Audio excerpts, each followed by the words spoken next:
Good evening, everyone. It is Tuesday of week 5 of the NFL season. Week 4 is thankfully in the books. Another one that I'd like to forget personally. But before we forget about all of week 4, there's a little something that I believe all of us want to kind of discuss, at least give our thoughts on, and that is this scandal surrounding the DFS industry in week 4 here. We have Ethan Haskell, who was working for DraftKings, was writing an article about ownership percentages in the Millie Maker, and he posted this article that proved he had the ownership percentages of the certain players at that time prior to lineups, I guess, officially closing, right, for late games. At that time, however, he had already entered in a lineup into FanDuel's Millionaire Tournament, and ended up finishing in second place, winning, I think it was $350,000 or something along those lines. We've got lots of talking heads, national attention on this now in the industry. Not all good, right? Not all news is good news in this scenario, because now we've got a call from a New York attorney general coming in wanting to look at the investigations of DraftKings and FanDuel. I personally think this was a good thing for the industry as a whole. But before we get into that, Alex, Pete, I want to get your guys' thoughts on what happened. So, Alex, knowing what happened, how do you think this affects? Let's not get into just yet into how it affected the tournaments itself. But how does this affect the industry in your eyes?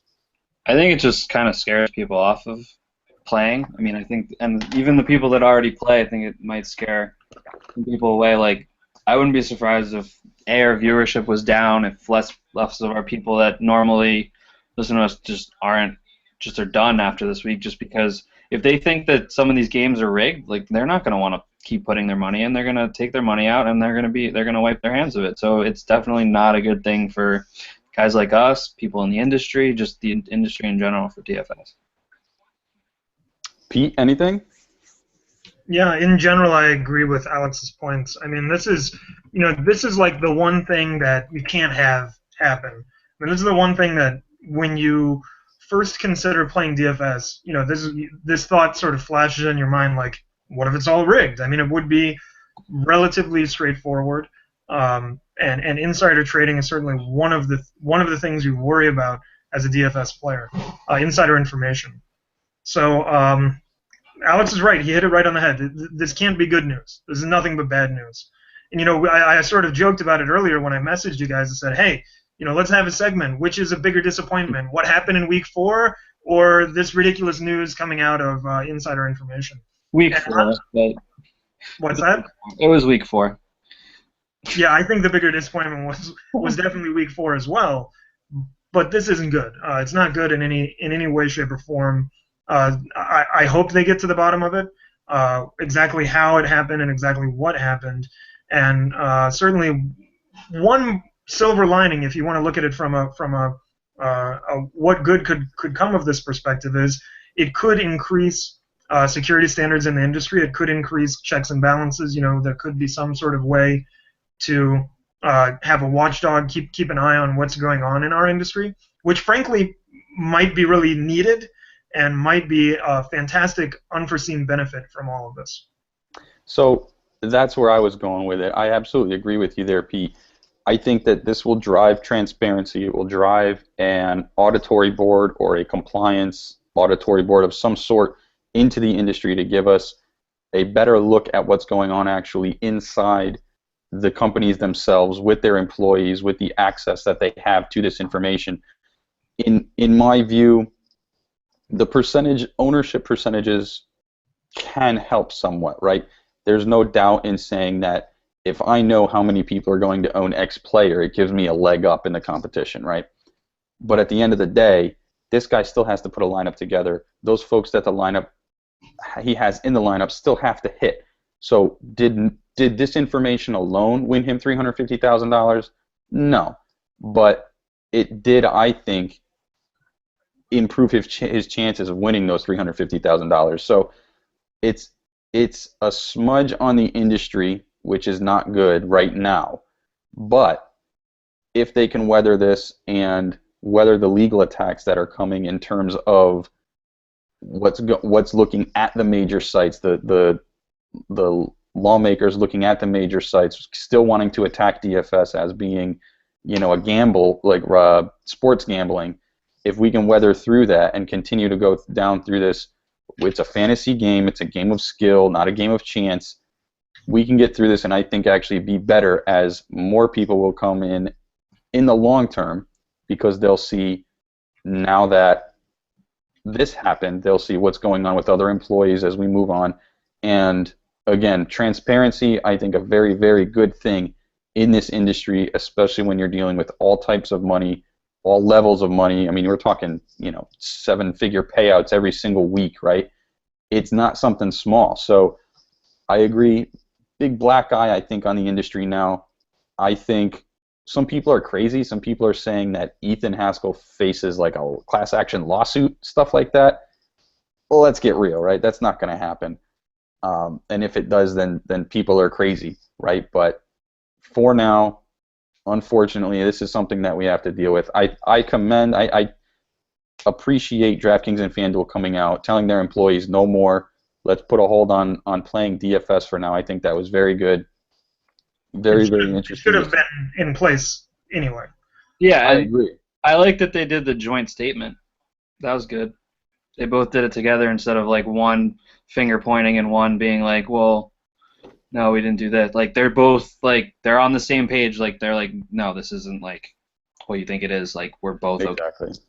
Yeah, I like that too. I like seeing the joint statement and seeing them come out in unison to say, we're going to do this together. We're going to get through this together and make sure that everything comes out in the right light. So hopefully we'll see that. According to Ethan, he had the information after FanDuel lineup lock. Hopefully we'll see that DraftKings and FanDuel don't let their employees extract that information prior to lineup lock.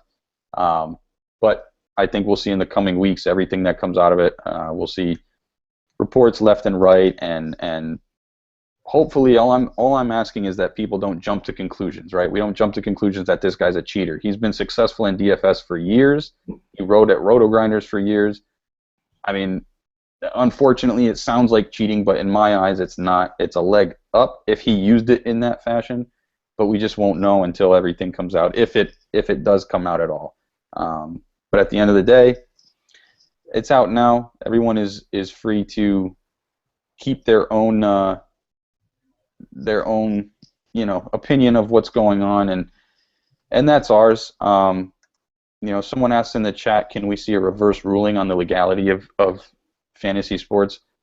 I think we can, but will we? I really don't think we will, because in my eyes, too many sites, too many big sites, too much big money is going through fantasy sports right now, and that's not just DFS, right? You look at Yahoo, CBS Sports, ESPN, NFL.com. All these sites are massive when it comes to fantasy football. So if something were changed there, that's putting a huge damper on the popularity of the game and the legality of the game at the same time. There's also a lot of these sites are integrating now with payment services so that you can pay, your league dues. How does that fit under all of this as well, right? There's a lot of questions around this, and I don't think if we see a reverse ruling of the legality of DFS, it's definitely not going to come anytime soon. There's going to be a long line of issues before anything like that happens. But anyway, we think we've wasted enough time on that. Just wanted to get our thoughts out there. Little recap. I think we, as Pete said, what was worse, last week or the DFS scandal? And we all said this past week. So that should tell you guys we didn't do very well, at least not in our cash games. If any of you guys followed our cash lineup that we put together, I came in last place everywhere. It was cash game, like genuinely last place. Like that has never happened to me before, and it's not like we had a bad lineup. No, but you know what? You know what's hindsight though? Looking at hindsight, there were a couple things, right? We mentioned if Cutler plays, play Bennett, right? I didn't do that in my cash game, and I really wish I had. I mentioned concern over the Packers traveling on a short week, etc. and yet we still went forward as if Rodgers was going to throw for 350 and 4 touchdowns. And again, hindsight's always 20/20, but thinking back, it's like, well, again, travel short week. What were we thinking? Yeah, we gotta think about that stuff more. That's all right. I blame Pete. So Pete, how did you do in any of your tournament lineups? Did you at least cash in something this week? There was one where I cashed, and that was it. And I played this week 11 tournament lineups, and I only hit one. So it was not. But the one I hit, I actually hit fairly well. I played I had Freeman in there, and actually the lineup wasn't terrible. I was a Freeman Bennett based lineup, and that was the only one that I hit in. It was just a miserable week. I mean, if you look at the optimal lineups, it was ridiculous. Like the optimal lineups was something crazy. It was like Freeman and Hankerson and Phillip Rivers. Hearns. Who? Yeah, Alan Hearns, like Duke Johnson. Like the lineups that hit were ridiculous. It's the sort of thing where, this is why when we give value picks and we give names that you like, you try to sprinkle them into your lineup, but you can't make an entire lineup based off of value picks and guys who everybody likes. You have to do some of your own sort of tinkering. And to the point that we were talking about earlier, that's where ownership percentages gives a huge boost to your ability to create a lineup. But that said, no, week 4 was just depressing. I mean, it was tough to watch the games because Oh my God. Look, the best play on the Bengals, okay, were the running backs. You could have played either running back over any pass catcher, and it would have been correct. Like if you have a flex spot in a PPR league, what does common sense fantasy football logic tell you to do? You play a receiver, right? You would have been wiser to play Jeremy Hill over AJ Green in the flex in a PPR league. Like that doesn't make any sense. And this is why, as much fun as we have, as much as we like to talk about fantasy football, ultimately it's just guesses, right? We're looking at the stats, we're looking at the data, and we're making an educated guess. So, yeah, not a good week.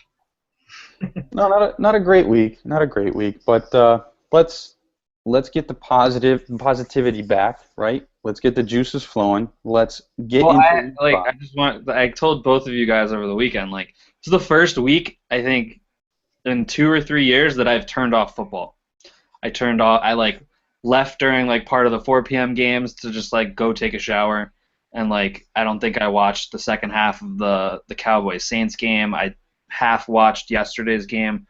It was one of those weeks where I just knew immediately. I just had to wash it off and just pretend like it didn't happen. Let's be honest though, even though our lineup did bad, there was some bad football to watch this week. Oh my God, it was awful. The Sunday night and Monday night games themselves were just horrendous. The Monday night game, I could not watch. I'm biased because I had Thomas Rawls in several lineups, but it was absolutely brutal to watch. And I did the same thing as you.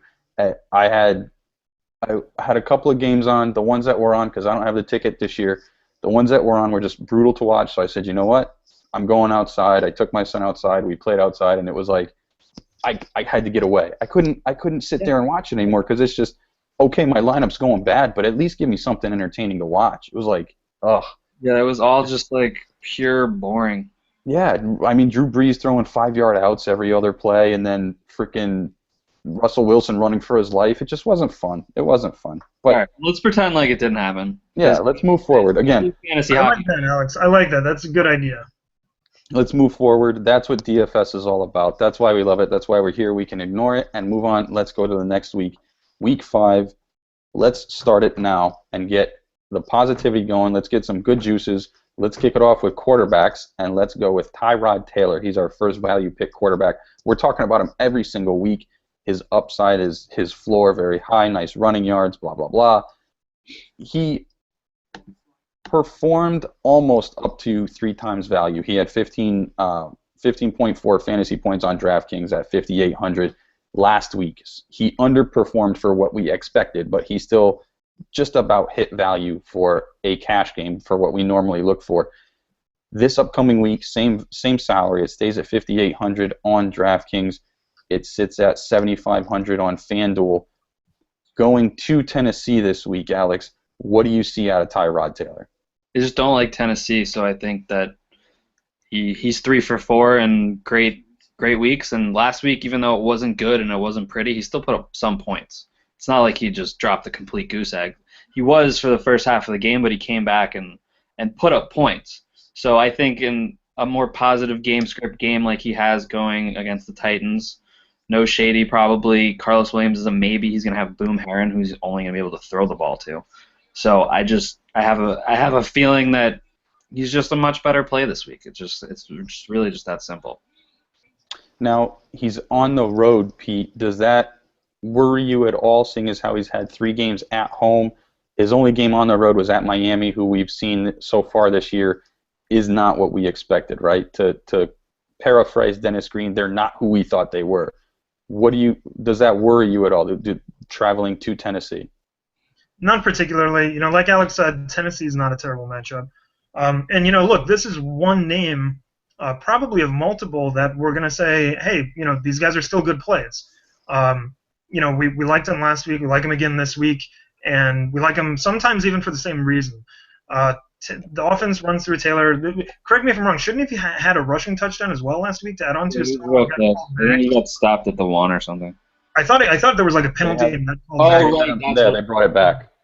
So and that would have been a huge. That would have changed a mediocre today into a very good one. So the price is still low enough that I like him quite a bit. I think Tennessee is improving. They're not the soft matchup they were last week, but they're also not world eaters. You can still do stuff to them. So I think Taylor again remains a good play. And if Carlos Williams is out, I don't know how that affects his value. You may say, well, they're going to pass more, but then you may say, well, they can also key off on the pass because they don't have to worry about Williams. I think Dixon and Herron are more than sufficient replacements, though. So I'm not really worried about that having too big of an effect. I still like the price. I'm still rolling with Tyrod. Okay, let's move on to our next quarterback then. Alex Smith, 5,500 on DraftKings, 6,900 on FanDuel. He threw for, I believe I heard a stat earlier this morning, the 3rd most passing yards in NFL history without throwing for a touchdown. He threw for 386 yards last week, almost 21 fantasy points on a 5-point K salary. Hits value, but in a very weird way there. He's sitting at 5,500 with Chicago coming to town this week. 5,500 on DraftKings, 6,900 on FanDuel. Pete, I'm going to throw it right back at you. Going at this Chicago defense that we mentioned last week on the show, losing Bostic, losing Allen, kind of a different look. They definitely performed better this past weekend against the Raiders. Do you think they can keep Alex Smith in check from hitting value? He's hit value 3 out of 4 weeks this year. Yeah, this is another frustrating thing about last week. I'm a Bears fan. Why did they decide to suddenly show up the one week where I'm playing David Carr in like a bunch of lineups, playing Amari Cooper, playing Michael Crabtree? Like, come on, just quit. Look, we want to jack off for Goff. We want to suck this season. Okay, what are you doing, John Fox? Get with the program. Start losing games. Okay, that's what we brought you in here to do. Lose a bunch of games, you get a high draft pick, and then we're good for the next decade or something. Okay. So of course, the one week I've got Brady on a bye in my big keeper league. The one week we're talking about play Latavius Murray, play Amari Cooper, play Michael Crabtree. This is what the Bears do. They just find a way. As a Bears fan, they just find a way to piss you off at every opportunity. That said. Yes, I'm playing Alex Smith this week again. I think he hits value. What's something I say a lot? The Bears have a difficult time covering big receivers. Well, now Kelsey's going to be there. I think Kelsey has a nice week. Macklin has put up points 2 weeks in a row. By hook or by crook, he's been putting up points 2 weeks in a row. I actually have a league where I have Cam Newton on bye. I've got Brandon Marshall on bye. So this week I'm rolling out Alex Smith, Jeremy Macklin, and Travis Kelce. So actually, what? Now that I say that, probably that means you shouldn't play any Chiefs in DFS because they're probably going to be terrible. They're probably going to be awful. But for the sake of argument, from using my brain to think through this situation, the Bears going on the road to Kansas City. Kansas City's played horribly 2 weeks in a row. They're probably going to trash the Bears. Logically speaking, I think Smith is a great play again, even cheaper than Tyrod. So yeah, I know it's scary to recommend him. Kansas City's very conservative run-first team, but I think he has a good week. So let's. Oh. Echo. Yeah, I'm echoing over there, Pete. Would you like me to continue with what you were going to say? No, so I'm actually going to. I was just going to mention. I'm trying to bring up Alex Smith's page really quick. So he actually threw the ball 45 times last game. 40 times the game before. So while I agree with you that they're a run-first offense, that's really until they fall behind, in which case they're not afraid to throw the ball with Smith. Now, in saying that, let's move on to the next one and throw it over to Alex. Wait, I wanted to talk about Alex Smith. What do you want to talk about Alex Smith? You wrote in your notes for Pete, so what do you want to say? I put it in for Pete so he could talk about the Bears sucking and then crying about it. Okay. What I wanted to say about Smith is what basically ties into what you were just saying. He's not going to throw the ball 45 times again. I think he's going to throw the ball less, but at the same time, when they do score touchdowns, which they were incapable of doing against the Bengals, he usually throws it to Jamal Charles or he throws it to Kelsey, and apparently on occasion now he throws it to Jeremy Maclin. So they do like to throw the ball in the red zone, although they are a run-first team. But when they get in the red zone, they like having all of those options because Alex Smith can do those dink and dunk short yardage plays that create big yardage. That's the kind of quarterback he is. They don't effectively move the football as well from 20 to 20, but inside the 20s, that's where that excels. So let's throw it back to you then, Pete. Your boy Jay Cutler, sitting at 5,300 on DraftKings, 7,400 on FanDuel, came back through 280 yards, 2 touchdowns. Martellus Bennett had a big day. Obviously, he's better than Jimmy Clausen. But in this matchup, do you think he's better than Alex Smith to the point where that's going to make Alex Smith a better play? I guess who do you see scoring more points here? Who's your play in this matchup since we're talking about both quarterbacks? In this matchup, I think my play is still Alex Smith, although it's very close. What ultimately it comes down to for me is the price. Cutler's still higher on FanDuel, and he's only $200 cheaper on DraftKings. So it comes down to the price. Cutler is the play. Maybe on DraftKings just because he's $200 cheaper. So if you need, if you're at that realm where you're like, hey, I need to save $200 somewhere so I can play this guy, I could understand using Cutler. But for me, if it's my lineup, I'm spending the extra $200 and I'm playing Alex Smith. And my argument is he's playing at home. I know the Kansas City defense has not been good this year. They've been actually pretty downright awful. But I do think they still have some talent on that defense. Particularly, they have a good pass rush. And when Cutler gets under duress, he makes mistakes. He makes bad decisions. And one bad decision for him just seems to spiral into many more. So on the road, against a defense that's hungry for a good performance, I'm not really such a Cutler fan this week. I'd rather spend the $200 and go up to Smith. On FanDuel, it's not even a question. Smith is $500 cheaper. But if you need the extra $200 and you're thinking Cutler, there's some upside there. They might be down. They might be throwing. He might have Alshon Jeffrey back. I can certainly understand playing him. But if I go head-to-head, it's Smith. Okay, I like it. Alex, anything to add there, or can we move on to the next guy? No, I was just going to say that, Kansas City just has been giving it up to quarterbacks this year, so that's why it seems like on paper it's a nice play. But I agree, I would rather play Smith this week. Okay, good. Interesting that we have an agreement there. Let's move on to... We agree. You and I don't agree, but me and Pete do. All right, fair enough. I won't fight that. But next quarterback on the list, a guy I honestly never thought we'd be talking about. But listen to these 2 weeks. In week 3, 341 yards, 2 touchdowns, and a pick. Week 4, 356 yards, 2 touchdowns, no picks. Threw 49 times in week 3, 41 times in week 4. He hit 5x value last week, almost hit it the week before as well. I'm talking about the one and only Josh McCown of the Cleveland Browns. It hurts my brain. I'm kind of speechless after that. Those kind of stats don't come from Josh McCown, right? Especially with that receiving core. Well, it's putrid. But he's 5,100 on DraftKings, 6,700 on FanDuel, going up against. They're going into Baltimore now, who the aforementioned Andy Dalton torched. Do we think Josh McCown can do not exactly what Dalton did, but can he do most of what Dalton did, Alex, against Baltimore? Yeah, they don't. All right, here's my only concern. Baltimore's offense right now is so putrid, especially if they don't have Steve Smith. And we're going to talk about it later just because, I mean, there are value plays to be had out of there if you believe in it. But the last 2 weeks, like, there have been points scored against them, so McCown has been forced to throw. There's a chance maybe this week they're not forced to score as many points, which limits his upside as a passer. But the matchup is outstanding. Yeah, Baltimore's been brutal against opposing passers. You know, in a good way, you want to play your passer against them.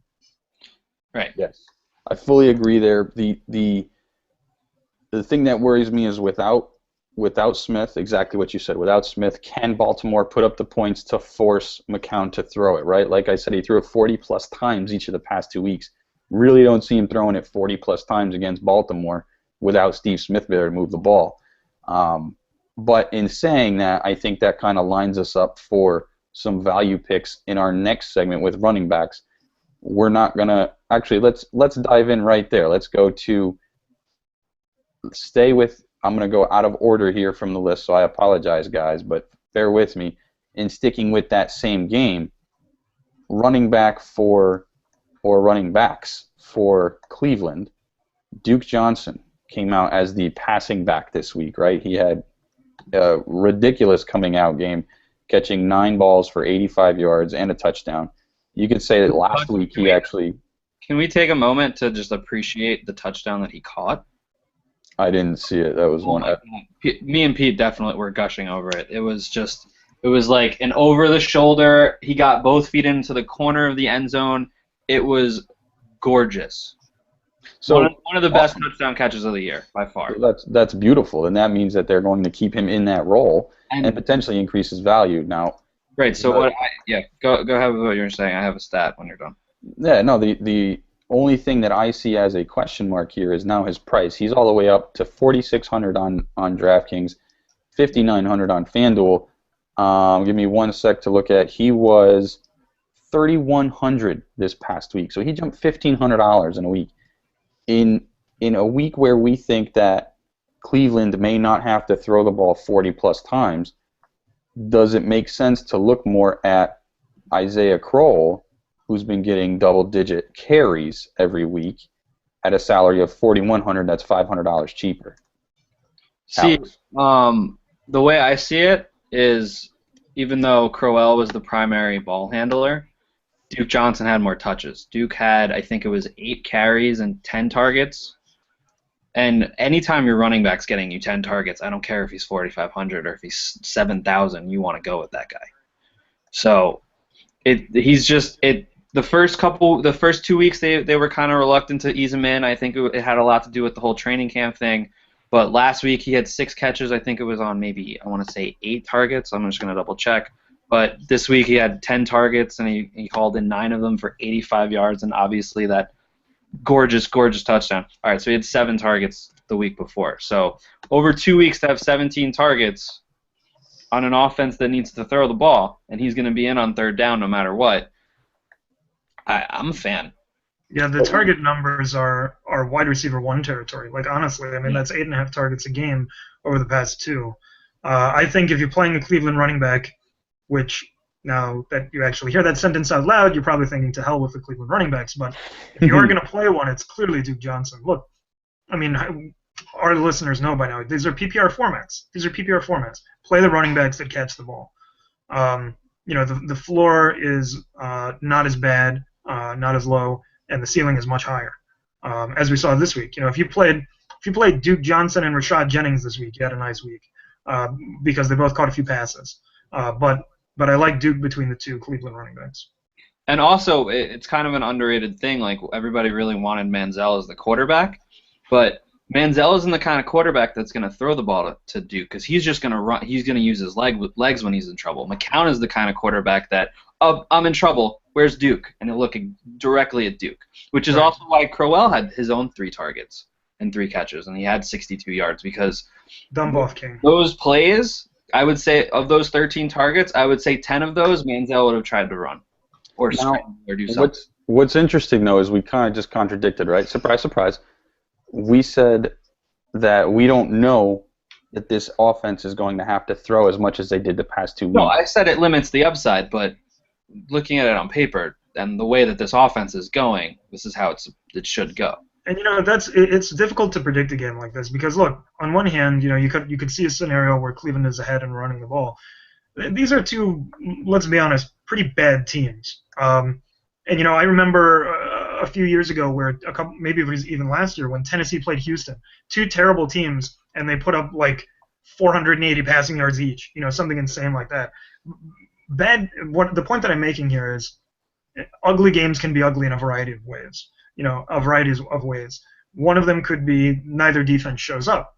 So it's really difficult to predict game flow. What's not difficult to predict is to look at just hard stats that we've seen and just say, okay, he's getting 7 to 10 targets, 7 targets the week before, 10 targets this week. More importantly, his usage is increasing. His snap count's going up. They're trying to get him involved in more ways. So from strictly the measurables, like forget predicting game flow, forget predicting how this game may go. Are they going to run? Are they going to pass? Just looking at what we do know, Duke seems to be a much better play. Are you guys sold on Duke as a cash game play this week, though? No. No, Okay. I think it's a better tournament play than cash. Okay, because no one's really come out and said that, so I think I wanted the viewers to at least hear that, because I completely agree, right? Duke could, of all the crazy things that could happen, Duke could have a great game, but he could also have a complete dud as well. So I just want to put it out there, as much love as we have for Duke and for getting all those targets week after week, it's not guaranteed. I wouldn't necessarily call it a dud, because, even catches aside, it was 12 carries to Crowell, 8 carries to Duke. So, even if he doesn't get the ball thrown to him, he's at least going to get the ball in some capacity, no matter what. So, it's not a dud, but it's definitely, we don't know where the floor is yet. We don't know where that floor is. But it's higher than a dud. It's higher than a goose egg, for sure. He has a potential for a dud, though. The potential's definitely there. Of course, for everyone it is, though. So. Right. All Yeah, right. look. I would consider last week Aaron Rodgers was a dud, right? The potential is always there for everyone as a dud. That's my point, right? It's not a goose egg, but it's a dud. Fair, yeah, absolutely. All right. Let's move on to our next running back. Second. He's been quite a dud over the past 2 of the 4 weeks, I believe. Let me see. Nope. I'd say 3 of the 4 weeks. This next running back's been a dud. So much so that his salary is down at $4,900 on DraftKings, $7,000 on FanDuel. Last week, 8 carries for 20 yards. Very interesting considering his team trailed by only 4 points at halftime.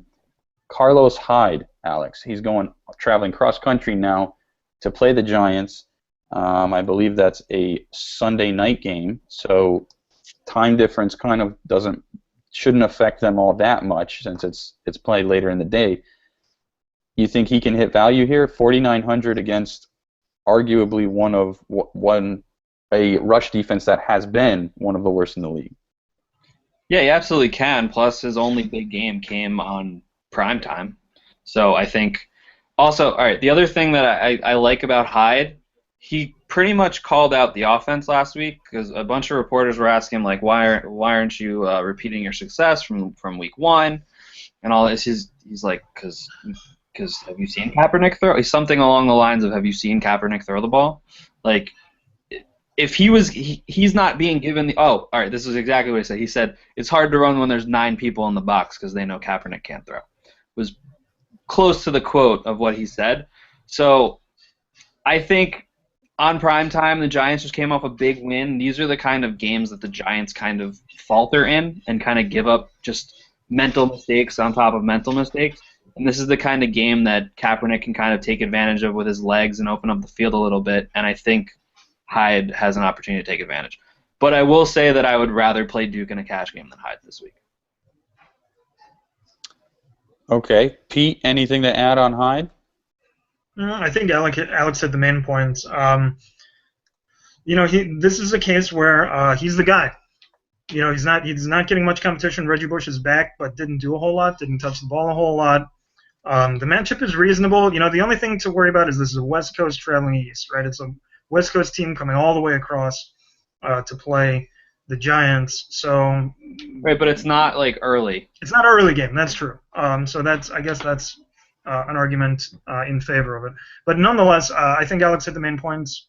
I don't know if I'm going to be using Hyde a whole lot this week. San Francisco is kind of a mess right now. And it's not just a mess in an NFL perspective, but it's hard. They're one of the teams in the NFL where it's very difficult to have any confidence playing one of them. So I view them as a tourney, sort of like a take a shot in the dark play. But beyond that, even at the price, it's really kind of hard to use them. Yeah. Okay. I'll agree with you guys there. It's 4,900. The offense has been quite a bit of a mess, so it's tough to see, right? His one breakout game in prime time, he had 26 carries. He's only seen half of that, or more than half of that, in one game, and that was 15 carries against Arizona in Week 3. So we're not seeing that incredible amount of volume. Maybe it's because they haven't been up like they were in Week 1. They've been trailing. They've been having to pass a little bit more often. Kaepernick sucks. All of the above. So in order for him to get that heavy workload again, I think they got to come out early and put up points on the Giants, and I don't know if I see that happening for all those reasons. Even though the travel itself in that time zone because of the late game isn't a big thing, the travel itself, taking that one full day of preparation out for that full day of travel, I think that preparation definitely hurts Hyde this week, so I'll personally be fading him.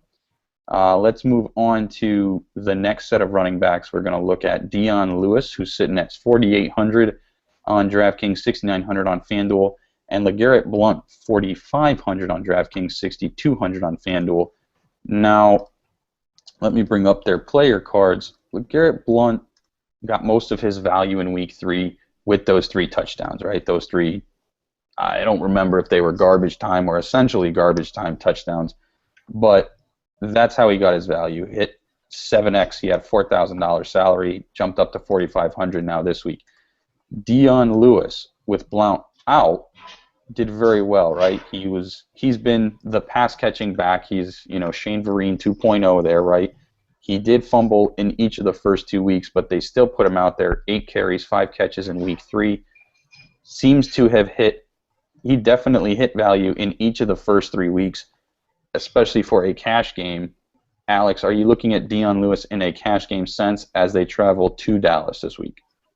I'd rather play Blount this week because I see them getting up early, and like they did against Jacksonville.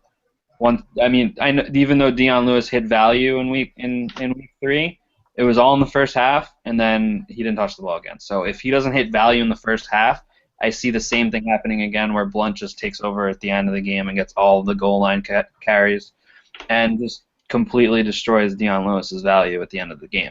So I would rather play Blount because I know that there's no way that a Brandon Weeden-led Dallas team is going to beat or is even going to be close with the Patriots, especially coming off a bye week. Bill Belichick off bye weeks is scary. So I'd rather play Blount in a cash game. Dion Lewis obviously has more upside because of catching, but Blount sees to benefit the most from second half. Took the words out of my mouth. Pete, you got anything to add?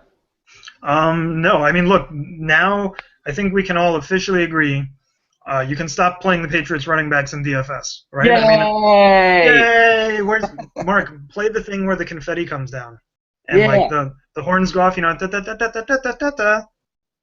No. You keep talking. Let me. All right, I'll keep talking while we get the party fiesta going. I want the Yeah, look, this is the official light the candles, break out the top level scotch. We're having the 1980 whatever Dolphins year party of you can stop playing Patriots running backs now because like Alex said, I'd like a party hat too. Like Alex said, this is the moment where we don't. Blunt had his little get back into it game where he didn't do a whole lot, and then that was it. Now week 3 comes along, the Patriots get a lead, hand the ball to Blunt. So Lewis, here's the problem. Lewis, you'd love to play him. Extremely high upside, maybe a tourney play. You would love to play Dion Lewis. Maybe I even will in a tournament just for the hell of it because why not? Probably whatever we say to play, you shouldn't play. So there you go, guys. Listen to the show and then do everything we say not to do. Or wait, yeah. Okay. So Dion Lewis, you'd love to play him. But the problem is, does anybody see Dallas keeping up with the Patriots? And the answer is absolutely not. This is going to be like Usain Bolt running against like a 4th grader, okay? There's no way they're going to keep up. It's not even going to be fair. That's so the 4th grader won't even finish the race. He's just going to give up and be out of breath by the last 20 meters, all right? So just forget about it, okay? So you can't play him anymore. You can't play either one because Blunt doesn't get enough catches to be usable in a PPR format. You're basically crossing your fingers and hoping for a touchdown, which is probably likely, to be totally honest. He's probably going to get in the end zone. And Lewis, if he doesn't get his points in while they're on their way to the lead, as Alex said, then he's not going to get his points in once they're way ahead. At least that's the trend that we've been shown so far. So I think stay away from Patriots running backs in DFS for now. All right, let's move on to our next running back. He's hosting the Jaguars this week, sitting at 4,700 on DraftKings, 6,400 on FanDuel. He ran 20 times for 106 yards against Carolina and a touchdown against Carolina this past weekend, far exceeding, I think, almost anybody's expectations, really. So, Alex, Doug Martin against that Jacksonville front after seeing what he did against Carolina, do we think he's going to get that same number of carries? I think the important thing, well, there's 2 important things. One, Jameis Winston is terrible, and they need to run the ball. And this was the week that they committed to sticking with running the ball even though they were down, and it worked out for them. They got much closer in this game than they could have if Jameis Winston was just back there slinging the rock the whole game or once they went down. That to me is that's the most important thing, that they were fully intending to give Doug Martin the ball for longer than just the first half while the game was close. They were down. They were still running the ball because that's how offenses work. That's how you open up things for the pass game later on in the game, which actually helped Winston get the ball to Vincent Jackson. So I think with this week and the schedule upcoming, Martin is actually a pretty solid play, and he's a guy that's going to get you 20 carries. And he's also adding catches now, too, which is also another added benefit. So the question, though, Pete, I'm going to throw it right over to you then. Charles Sims, sitting at 3,600 on DraftKings, 5,700 on FanDuel.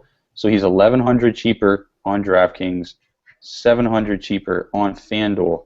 He's getting 5 to 8 carries a game, 2 to 3 catches a game. He's obviously got a lower level to hit for him to hit that type of value.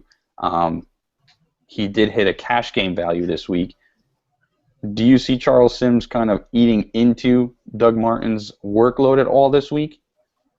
He's going to eat into Doug Martin's workload every week. The question is, does it matter at the prices they're currently at? I don't know. Between the 2 of them, I think I'd rather use Martin for upside, and I would avoid them both in a cash play, just because I don't like playing any bucks. If you're going to use one in a cash play, though, I think it's Martin. Look, Jameis Winston looked terrible. So this is the type of game, however, against Jacksonville, 2 bad teams going up against one another, where surprising fantasy goodness often occurs. And it's not going to come from Winston. It might come from one of the receivers. You don't know which. Probably you got to go Jackson at this point. So the best bet on the Jacksonville offense is probably Martin. So I think if I'm using any of them, it's probably him. Yeah, and there's always, I'm always worried about when guys hit value because of a touchdown, as opposed to Martin would have hit value without his touchdown. Right. Those are just little things that I like to look for. as far as assessing the week after, where I think that they can hit a value, is if they did it without scoring, without needing to score, or with needing to score. Because the touchdowns are supposed to be the cherry on top to help you get over the hump, not get you to where you need to be. Right. Okay. We've got one more guy here. What I want to do is actually lump two guys together. We've got a couple guys left, but I'm trying to not run for 3 hours on this show this week. So I want to loop two guys together just because they're in my opinion, kind of similar situations. One of them's Todd Gurley going into Green Bay, sitting at 4,300 on DraftKings, 6,700 on FanDuel. And the other one, Amir Abdullah, hosting the Cardinals this week, sitting at 4,100 on DraftKings, 6,100 on FanDuel. Now, I say they're in similar situations because I think they both kind of just grabbed their starting position. Gurley, we saw, had a rough go of it for 3 quarters and then blew up in the 4th. Abdullah, we saw flash in previous games as well as in the preseason. So neither of them has put a full game together. Both of them have what have been difficult defenses for running backs to really go up against in the past couple of weeks. Who are you seeing is actually providing more value this week, Alex? And I want to compare them because I don't think a lot of people really go with both of them. I think if we can find value with one of those picks, then that might be something that actually could win a tournament this week. So which one are you looking at more? If I'm in a tournament, I kind of want to say Abdullah just because, A, of what Gurley did against Arizona with that burst and that ability to beat guys on Arizona, which is always has been a problem for their linebackers. But for a cash game, I think I'd rather play Gurley because I think Gurley's safer because I think at this point he's healthy and he's going to get those carries. But Abdullah mixes that, what Gurley did last week, plus the ability to catch the ball, and Joik probably not being out, or probably being out. But Gurley just, that was explosive in the 4th quarter, and that's against what looked like one of the top 3 defenses in the entire league coming into the game. Now, It looks exactly like what they were drafting, and he's not going to come off the field in 3rd down either. So now, Pete, we've seen kind of a running back carousel in St. Louis, right? We've seen Benny Cunningham get burned, Trey Mason's still there. Gurley now finally kind of, I think he shed his brace in practice. He's starting to look good. Do you see him as I guess a couple-part question here. Do you see him as really a 3-down back there? And number one. Number two, if they're not in such a close game, do you see Gurley still staying on the field and getting those 19 carries like he got this past week? Number 2 is the hard question because we haven't seen that yet, right? So let me start with number 1, and then we'll take a look at number 2. Number 1, yes, I see him as a 3-down back. That they drafted him to be that. If they were satisfied with any of the other running backs on the roster, Trey Mason, Benny Cunningham, then they wouldn't have wasted a top number 1 pick on Gurley. So they clearly want him to be that. I think the Rams clearly see him as that, and they're hoping to be able to use him as that. Now, as you pointed out, what happens if the game's not close? Does he stay on the field, or is it Benny Cunningham time? And that is what we don't know yet. So basically, if you play Gurley, it's a little bit of a risk.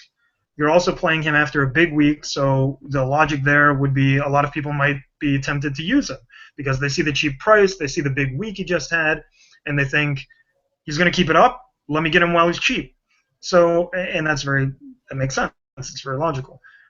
But to your point, we don't know what his usage is going to be in different situations. We don't know what it's going to be if the game gets out of hand. We don't know what it's going to be, if they need to pass. So I think between the two, surprisingly, I'm actually going to use Abdullah for 2 reasons. Number 1, he's a better bet to catch more passes. Although, can we just end this Theo Riddick nonsense? Like, give the ball to Abdullah in space and see what happens. You don't know. It might be great. It might actually be really good because he's good in space. And, when you don't hand him the ball and have him run right into the line, good things could happen. But again, Abdullah also a pass catcher, which is important. And going up against the same team Gurley just lit up, except at home, Abdullah will be at home this week. So between the two, Abdullah is cheaper, and I think he's definitely not a cash game play, but a very legitimate tourney play this week.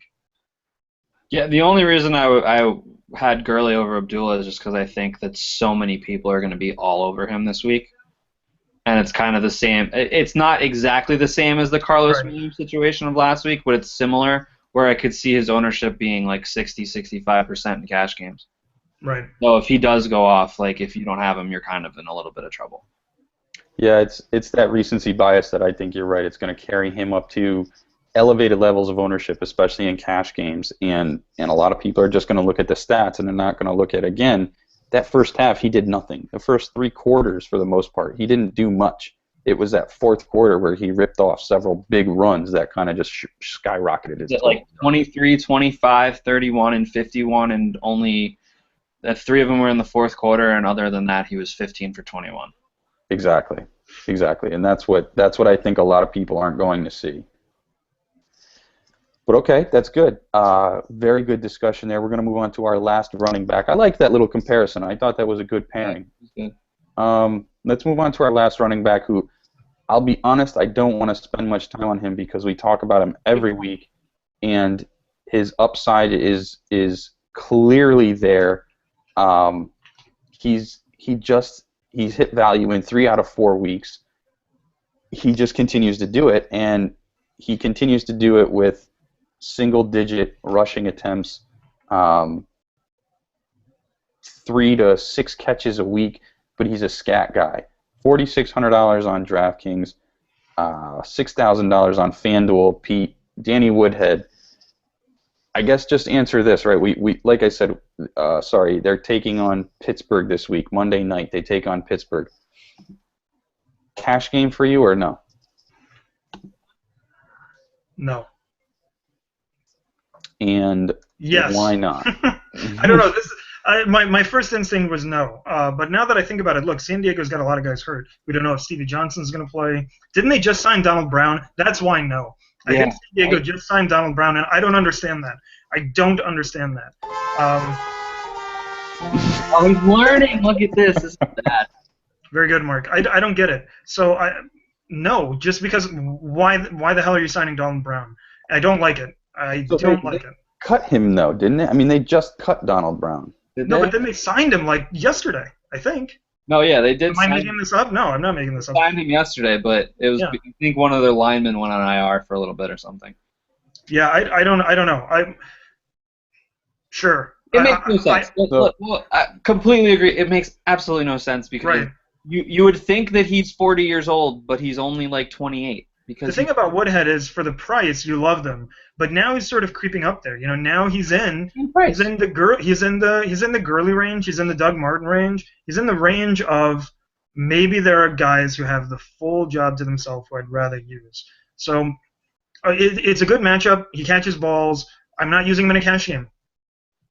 My only reservation with Woodhead is that Michael Vick is the quarterback of the Steelers currently, and I can just see them just taking the lead early, especially when it's Melvin Gordon time or Donald Brown time. Who knows? Not Donald Brown. Stop. Just don't even. Let's not pretend it's ever Donald Brown time. Yeah, please. We played this game last year. We got burned real bad, and we're never going back to that. Thank you. With Gates back, I think that's going to be a big factor. I also think Ladarius is a nice play this week just because of Stevie and Malcolm Floyd potentially being out. But like I said earlier with Martin, Woodhead didn't score a touchdown, but easily had value last week because he had 54 yards on the ground and he had a bunch of catches for 84 yards through the air. So he's that guy. And I forget what analyst was talking about this, but the fact is that the Chargers offense just looks better with Woodhead back there, and the Chargers are still in win now mode. They got Gordon to be the future, but when it comes to winning now, Woodhead needs to be on the field and getting the ball for them to be successful, and that's what I said last week, and that's what happened. All right, that does it for running backs, except for one guy I think you left off. You don't want to talk about Chris Johnson? And no, I don't really want to talk about him. Yeah, we just don't. Carlos Williams, currently in concussion protocol. LaShawn McCoy, still potentially out, likely out for this week. That lines up Boobie Dixon as the lead running back for the Bills this week, again, in Tennessee. 3K, min price on DraftKings. We almost got burned by Carlos Williams. We did get burned by... I'm going to say did get burned by Carlos Williams. You should have had a better week. Well, it didn't matter because everybody had him. Right. Yeah, everybody. He was more than 50% owned in the Millie Maker, which was ridiculous. But It could have been. But Boobie Dixon, 3K. If he's starting this week, is he cash, GPP, or both, Alex? GPP at best, because they also signed Boom Heron today. Pete? I guess. Yeah. I mean, it's close, but I'm a little worried about the Heron signing as well. But I think Dixon probably gets the work. Really bad, though. Like, that has to factor in. Like, he's not good. Yeah. Look, don't get me wrong. I agree. It's just... So it's GPP, but it's purely a volume play because at 3K, I get it. At 3K, all he needs is 60 yards and a touchdown, and he's already more than exceeded value. Or 60 yards and 2 catches for 10. Yeah, he needs 30 yards and a touchdown. Like, you can walk into the end zone from the one and hit value. It's a cash game, yeah, but for GPP, yeah. Fine, yeah. But, gross. Okay, so let's move on to wide receivers then. Let's do a little lightning round with wide receivers and tight ends. Let's move it on because we spent quite a bit of time on running backs. Oh, our first guy. Talk about how sad we are to talk about this first guy in the first place. I don't want to talk about him, so I'm going to try and move along as quickly as I can. He busted out a couple weeks ago when he caught 3 balls for 2 touchdowns, 2 deep touchdowns. I think he only had like 4 targets on the week, though, right? Since then, our boy Josh McCown has thrown, like we said, 40 times plus each of the past 2 games, and that leaves this guy, Travis Benjamin, at 4,500 on DraftKings, 6,200 on FanDuel. He went 4 for 45 and a touchdown 2 weeks ago, 6 for 79 last week. So he's hit value 2 weeks in a row. All 4 weeks of the season, he's hit value. He was looked at as a one-trick pony, right? The deep guy, and that's it. For the first, I think, 2 weeks of the season. For me, it was the first 3 weeks of the season. Now that he's going 6 for 79 on 10 targets, Pete, is he someone you're considering? Again, like we said, against Baltimore, that defense, that secondary can get ripped up. So yeah, and I think that's why you consider him, right? Like, if we think that McCown is going to be a reasonable play, if we think that he's got a good matchup and we like him, he's got to throw the ball to somebody, and Benjamin's been, oddly enough, their most reliable receiver. The argument against Benjamin is that boom or bust play, and you just sort of have that feeling like his time has come, right? The clock is striking midnight and things are about to just go into zeros. But that hasn't happened, first of all. His price is still low, second of all, and Baltimore can be beat via the air, third. So, yeah, fire up Benjamin, get on the gravy train. So let's Alex, I'm gonna make you throw up here. I really dislike recommending Benjamin for the record, but there's no statistical reason why I shouldn't. There's I don't want to play this guy 10 targets each of the last 2 weeks. 10 each game. That for that price that doesn't make sense. The same thing with Duke Johnson. That's right. Wide receiver 1 targets. Yeah. That's what I'm saying. Like, no part of me likes recommending Travis Benjamin. It's so gross. We made fun of it during week 2. Yeah. Because we were like, oh, this is never gonna happen again. And guess what? He's hit value every week of the first 4, and it actually scares the shit out of me. Like, I'm genuinely scared. Like, I don't understand what's happening. Like, the world is gonna end. Like, okay, guys, hold on. I think I figured it out. Are you ready? What's happening is this is bizarro NFL. Okay, so that's why last week all of our picks were off because we were picking for the real NFL, and this is bizarro NFL. So we should just make bizarro picks like we are legitimately right now recommending. Can we make a Travis Benjamin? Well, we're recommending a Josh McCown Travis Benjamin stack. That's what we've done tonight. Okay, so clearly, but you know what? This is good news because now we've caught on to it. Okay, so now we're playing in Bizarro NFL. So now let's make Bizarro lineups. Okay, as a Bizarro World from now on, whatever we recommend has to adhere to Bizarro World lineups. Okay, like this next name, perfect name to continue our Bizarro lineup. Time out. Just before on Thursday, can we genuinely make a Bizarro cash lineup? I'm in. All right, I'm game. Let's do it. Okay. And this guy should be in our Bizarro cash lineup on Thursday. So Mark. Go ahead, Mark. Me? Yeah. Throwing it back to me? Okay, so we're moving on. Yeah, it's lightning round Bizarro stuff. Bizarro World wide receiver 2. Bizarro World wide receiver. Bizarro World, it should have been Pete hosting the show and throwing it back to me. So kind of worked out pretty well. Nice job, Pete. I see what you did there. Very nicely done. So now only the best from Bizarro. From Bizarro Pete. If real Pete were here, he'd be having like a beer or something. I've got nothing. I don't even have 2% milk. What the hell? You don't even have your milk. What's going on? What? I know. I got nothing. You're off your game, man. All right. Well, it's Bizarro. It's Bizarro game. We're gonna move on to Bizarro wide receiver 2, and that is a guy who's now sitting at 4,500 on DraftKings, 6,100 on FanDuel. Went for 11 for 116 and a touchdown last week. Hitting value off another person that's hit value 3 out of the 4 weeks, it looks like, or pretty darn close 3 out of the 4 weeks that we've seen so far going into Tampa Bay, and that's Allen Hurns catching that ball from Blake Bortles. Alex, do you see this continuing? I mean, last week it kind of made sense, right? This was a GPP play that you said, okay, Avonte Davis shades over Allen Robinson, then Allen Hurns can have a huge day.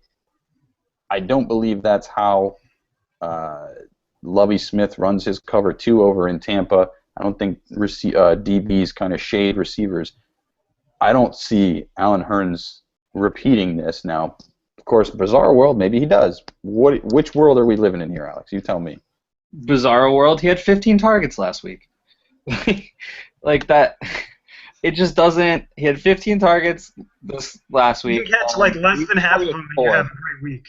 And he had 4. So like in a matchup like this, like why not? Like why wouldn't he be a bad play? Because they're playing the Bucks. There's nobody to cover him. They play a cover 2, so they're gonna play off of him, which probably helps Hurns out. And the Buccaneers can run the ball better. The Jags can't run the ball. Otherwise, they would have creamed the Colts. That game would have been over early, and it wouldn't have. And Hurns would never have even been talked about because he wouldn't have had to see so many targets because the running game should have taken over. So the way Jacksonville needs to win games is throwing the ball, and they need to use both receivers. Okay, Pete. Any other thoughts? Also, the Yankees lost. Bucks can't cover anybody. Allen Hurns is a receiver, and it's Bizarro time. Play him. Alex is losing his mind. Are you losing your mind at the Bizarro time for Hurns, or the fact that the Yankees lost? He's losing his mind at the fact that Mark muted me because muted him. The Yankees lost. Muting him again. Damn it. Are you a Yankees fan, Mark? I am. I feel sorry for you, my friend. I didn't expect the win though. I mean, we've been awful. That was the wild card game, wasn't it? That was the wild card game. Yeah. Hey, Cubs play tomorrow, so I'm gonna be glued to the television. That's gonna be a great game. Dude, all I can say is if we win, I'm gonna have a Back to the Future room where it's just copies of Back to the Future all around the room. Back to the Future 2, where they predict the Cubs to win in 2015. That's gonna be the whole room, and then like right at the edge of the room, there's gonna be a tiny little Cubs thing. Okay, so if we win the whole World Series, that's what's happening. You won't see just this plain wall. You're gonna see Back to the Future everywhere behind me. Is Arrieta throwing for you guys tomorrow? Arrieta versus Cole. It is just one of those fun pitching matchups. That's gonna. Arrieta has been disgusting. But that's gonna be a good game to watch. But all right. This is really not a good lightning round. You gotta take. Real quick, Arrieta's 11-0 with a .41 since the All-Star break. Like that's not fair. That's like video game. Like that's like, you know what that is? That's like Ken Griffey Jr. baseball for Super Nintendo. You guys ever play that game? Ken Griffey Jr. baseball for Super Nintendo. That was the first game I ever grew up playing. You could make your own characters. Remember that, and name them whatever you wanted. And you can have the most stupid stats. Like you could have a .01 ERA. and you could be hitting like 780 with like 94 home runs by like the All-Star break. It was hilarious. I love that game. When you could make your own player, you could do the helicopter swing. So every creative player I made did the helicopter swing after they hit the ball. I just love doing it. I was a huge Bulls fan growing up because it was the Jordan era. So I literally would make a baseball team and just name all the players like after the Bulls players. so the Bulls were like the Seattle Mariners. Like Michael Jordan was like first base. And then he actually retired and played baseball. So I was like, what the shit? Now I got to come up with new names. Except he sucked. And then it was all the members of Pearl Jam after I couldn't use the Bulls anymore. So it was like Eddie Vedder was like, he was like playing short. Jeff Ament was catching. All right, let's get back to Kurt Cobain was playing center. All right, well. I know he's not Pearl Jam, but I ran out of Pearl Jam band members. You only got so many. So then you got to go to other grunge bands. Chris Cornell was in left. I'm going to have to mute you soon, Pete. You better be careful there. Scott Weiland was at second. All right, time for the real lightning round here. One sentence each from each of you guys on these guys that we're going on to next. Leonard Hankerson, going for 4,000 on DraftKings, 6,000 on FanDuel. He led the Falcons last week in, get this, catches, targets, receiving yards, and receiving touchdowns. We saw the Falcons up 42-0, and Julio Jones did less than Leonard Hankerson. Because it's Bizarro World. In order to get there. Alex, does Bizarro World continue with the Falcons hosting Washington? Now, in asking that, let me ask it a different way, because we know it's going to continue. Do we think Hankerson has the same type of game this week? Yeah, revenge game. Okay, Pete, Narrative Street over there, huh? Against his former team that can't defend the pass, playing, I believe, at home. For only 4,000, Hankerson is a good play. And keep in mind, there's always the factor that Bizarro World could continue. Even without Bizarro World, Hankerson's a good play this week. Given the constraints that this is Bizarro NFL, I think he's almost a must-play. So, yes or no, real quick to you, Alex, and then over to you, Pete. Will one of our GPP lineups consist of Matt Ryan, Julio Jones, and Leonard Hankerson? Sorry, you asked me that? Sorry. Yes. What was the question? Fuck you. Pete, what's your answer? Alex. Sorry. Yes. You guys have been going on tangents. Mark, pretty good. Quick answer because lightning round. Yes. Okay. All right. On to the next guy. Did you say Hankerson over Julio? No. Go watch some more Yankees losing. Yes. I would love to. I'm so happy right now. Me too. All right. Screw you both. So let's see. You root for the Yankees and the Packers. That must mean that you also like Man United. And shove your 27 World Series titles up your Ohio State? No, Michigan, goddammit. Oh, okay. I've had enough heartbreak, all right, over my entire career. You know what? I don't want to hear lightning round.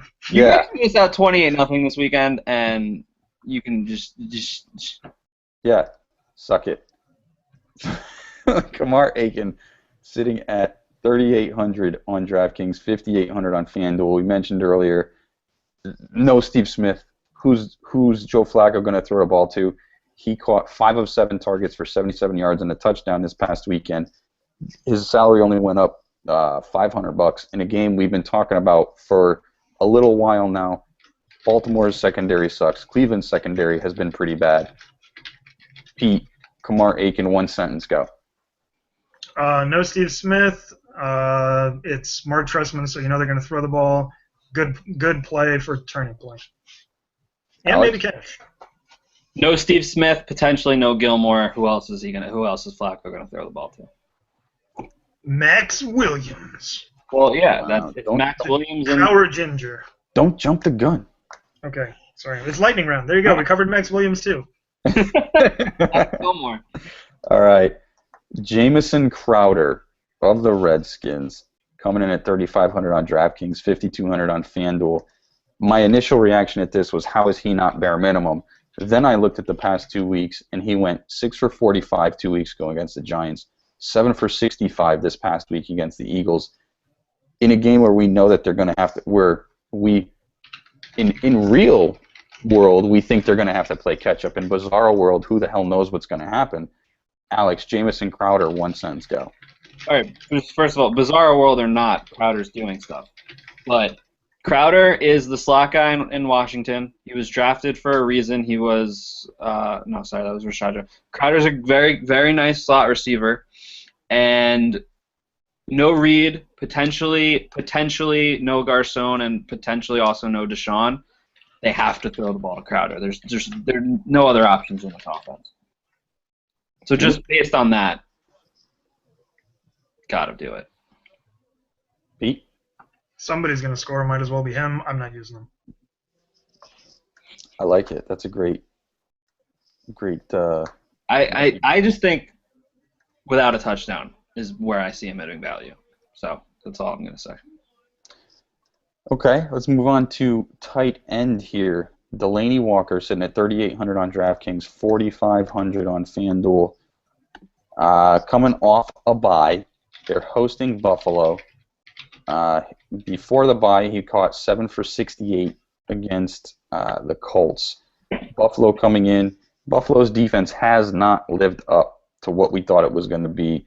They seem to continuously bite themselves and kick themselves in their own ass this past weekend against the Giants.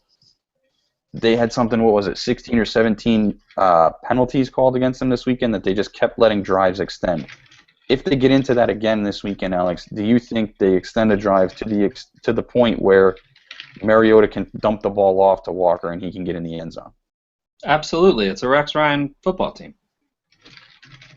So does that mean they have trouble guarding the tight end? No, it means they have trouble being disciplined because Rex isn't a disciplined guy. This is the whole problem with our the only issue with our defense over his entire tenure was undisciplined play, and that's exactly what you said. That situation I could 100% see happening. Plus, catch-up mode, security blanket, ball's going to go to Delaney. Pete? I think Walker's all right. I think the best play from the Titans receiving is Kendall Wright. Yes, I agree. From a PPR perspective, Kendall Wright is. I don't like Delaney's price on DraftKings. I think that's the big thing. That's the big thing. 3,800. Okay. It's not that high, but at that range, I think you can find at that range or below. I think you can find better.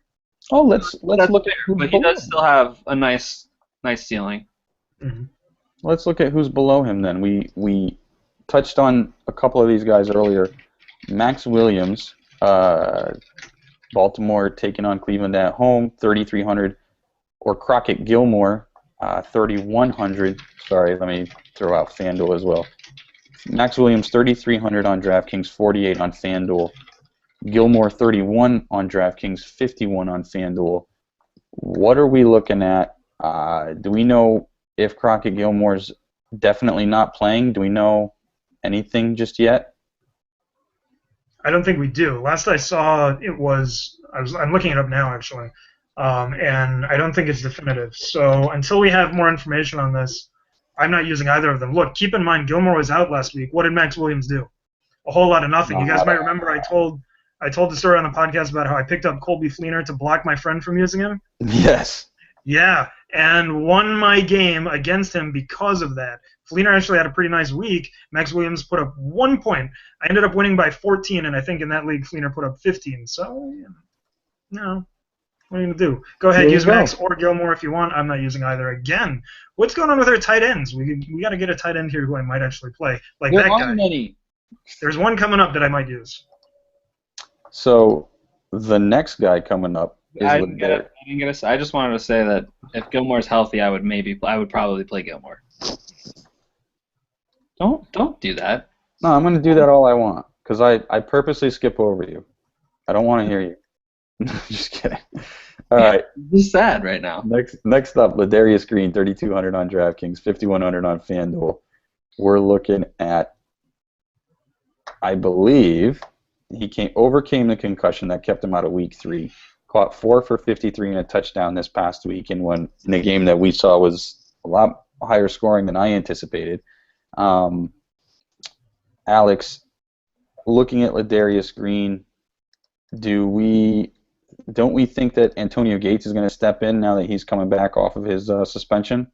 Absolutely, but maybe no Stevie, maybe no Malcolm. And last week, the backup tight end for the Chargers, I don't even remember his name, Phillips, I think, caught a touchdown in addition to Ladarius also getting a touchdown. So even if Gates does go off, there's still room in this offense for Ladarius to hit value and more.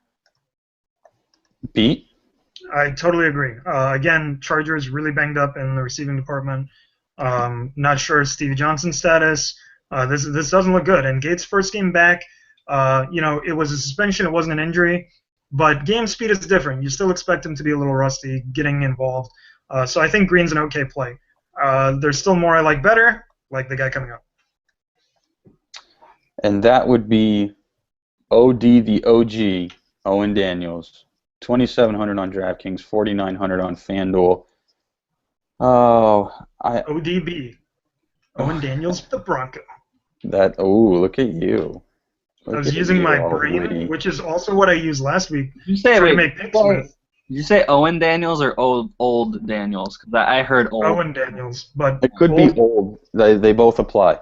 I think old dirty Bronco. Old Daniel Bronco. Old Bronco. I like that. Old dirty Bronco. Hey, there's an old dirty Bronco playing quarterback too. Ooh, very true. Wow. That was just a dig on his age. Yeah, he's not dirty. That's just a dig on his age. Maybe he is. I don't know. I wish I had a sound effect that was like a blowtorch, because that was a flame that you just threw out there. Very nice. Old decrepit bastard would have been a There you go. Old decrepit Bronco playing quarterback. Bringing it back to the old decrepit bastard playing tight end. OD caught 2 catches for 9 yards and a touchdown this past week against the Vikings. Now, granted, that made him hit value. His price tag did not go anywhere. He's still 2,700 on DraftKings, and again, 4,900 on FanDuel. Pete, do you like him for any reason other than they're playing the Raiders? No. Yeah, I think that's all you need to say. That's all you need to say. No, I'm glad that's all you said. So, Alex, do you like him for any reason other than he's playing the Raiders? No, they've given up 6 touchdowns to tight ends this year. The end. Beautiful. 6 touchdowns and nothing less than 83 yards to the number 1 tight end. Not that he's going to do that. That's a stretch. But 6 touchdowns and nothing less than 80 yards per game. I'll take that for 2,700. Like, how did they just forget about the tight end? Like, did you guys see the Martellus Bennett touchdown, by the way? Oh my God! He was just like, okay, so Martellus Bennett is 6'6". He was already doing his touchdown dance before the ball. Right? He really was. First of all, there was no one within, like, there was an entire half of the end zone, and I'm not exaggerating. Like, go watch the replay. Like, there's just the left half of the end zone. Martellus Bennett is standing there catching a touchdown, and there's not a single Oakland Raider in that entire half of the end zone. How do they not guard? Do they just, like, forget? Did the tight ends magically become invisible when they start playing the Oakland Raiders to the Oakland Raiders? Like, everybody else can see them, and the Raiders are just like, it's Bizarro world. Let's let the Bears beat us and not do anything on offense. I think that's what happened, really. That's the only logical explanation. So, yeah, use ODB. Yeah, you can use. So the old decrepit Bronco is going to play to the Owen Dirty Bronco, and they're going to, right? This is the only time I could ever recommend using Owen Daniels. Mm-hmm. What did I win? Is this the only time ever sound? Or is it the end of I thought I won something. You win the ODB prize of the week. Now I'm just getting tired, so I'm playing with noises. So, all right, I think that's where we have to eventually cut myself off and sign off. Thank you everybody for watching. If there are any questions, be sure to hit us up on Twitter. All of our Twitter handles are in the descriptions. Again, I appreciate it. I think we all appreciate it if you guys click thumbs up. Let us know that you like the show, not just that you're watching, but that you actually like it. If you have any questions, again, reach out to us on Twitter. Comment. Hopefully we can get back to you on these comments, but Twitter is definitely the way to get a hold of us, I think, in a quicker fashion. Yep. We'll see you guys on Thursday. We're going to do another lineup show on Thursday. We'll probably have some answers to potentially some Hoosier Bay. We'll also be able to factor in a bit of the injury news that doesn't come out till tomorrow. Hopefully, we won't have to worry anymore about this, scandal that's going on within the industry again. But thank you guys very much for tuning in. Alex, at Alex Henowitz, thank you for joining. Pete, at P. Karaganis. Hopefully I pronounced it right. That's everybody. the American version. There's two. You can go Greek, you can go American. And what's Greek? Karagiannis. Giannis like Johnny, Kara like dark, Karagiannis. Like Giannis Antetokounmpo. Right, exactly, the Greek freak. Look, I taught him all of his moves, okay? I taught him everything he knows. He learned from me. What do you think you learned basketball in Greece? You can't learn basketball in Greece. They don't know what they're doing. He had to call me up, come over here. I showed him a few things, and that's pretty good. Well, whoever I can still beat him in a game of Hearthstone. Did you teach his brother too? Yeah, well, his brother just kind of absorbed the moves through osmosis. Got it. All right. Well, thank you guys again for coming in, for tuning in, everybody out there. Thank you very much. Good luck if you're playing Thursday nights. Enjoy. If not, hopefully it's a good game for us to watch. We'll catch you all Thursday. Take care.